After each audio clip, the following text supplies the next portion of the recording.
Imagine being able to determine a hidden area inside a square simply by knowing the areas of the triangles that surround it. In this problem, a single unknown region holds the key to a beautiful geometric relationship, and we're going to solve it step by step. We consider the square ABCD as shown in the image. Inside this square, we are given three triangles with known areas. Triangle FCD has an area equal to 3, with point F located on segment 8D. Triangle EBC has an area equal to 4, with point E located on segment 8B. Triangle FAE has an area equal to 5, entirely inside the square. Our objective is to determine the area of triangle FEC, which lies in the middle of the square and is bounded by the three triangles mentioned above. We begin by noting that angle BAD is equal to 90 degrees and that segment DC is equal to segment BC. From this, we confirm that the quadrilateral ABCD is a square. We denote the areas of the given triangles as follows. SFCD equals 3, SEBC equals 4, SFA equals 5. To compute the area of triangle FEC, denoted SFEC, we calculate SABCD minus the quantity S, FCD plus SEBC plus SFAE. Here, SABCD represents the area of square ABCD. Next, we denote the side lengths of the square. AB equals BC, which equals CD, which equals DA, which equals X. Considering triangle EBC, its area is equal to EB multiplied by X divided by 2, which equals 4. This implies that EB equals 8 divided by X. Consequently, A equals X minus the quantity 8 divided by X.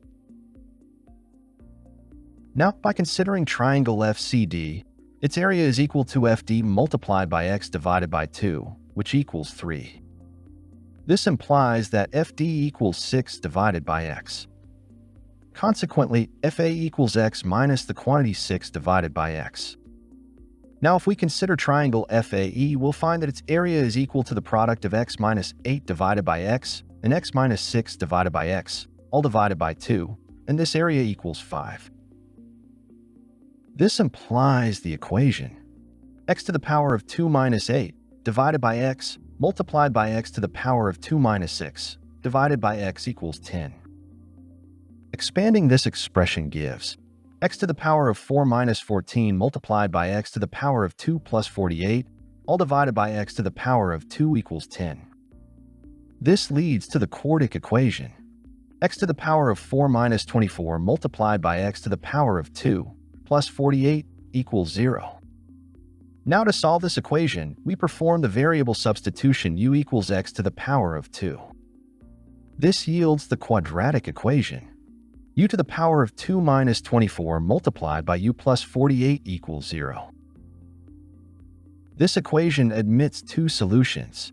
u1 equals 12 minus 4 multiplied by the square root of 6, which is rejected because it results in a value for x to the power of 2 that is too small for the square ABCD to contain triangles with the given areas. We therefore retain the second solution, which is u2 equals 12 plus 4 multiplied by the square root of 6.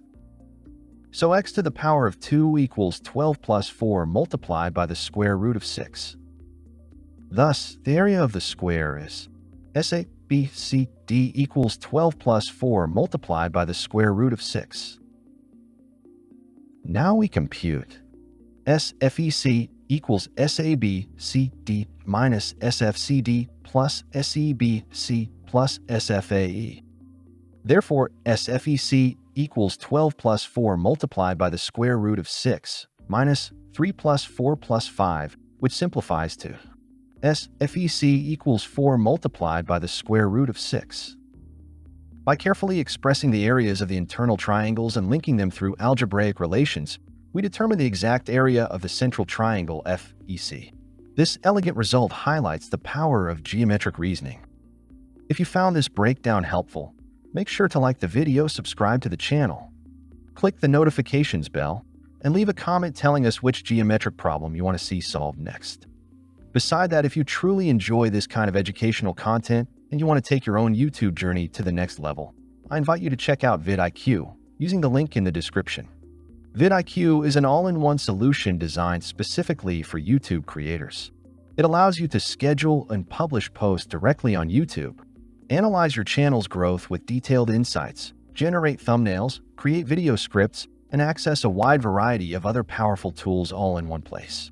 You can support this channel while also boosting your own YouTube performance by getting a subscription to vidIQ, which is one of the best ways to do it. Just click the link in the description, explore what it can do for you, and start improving your content today.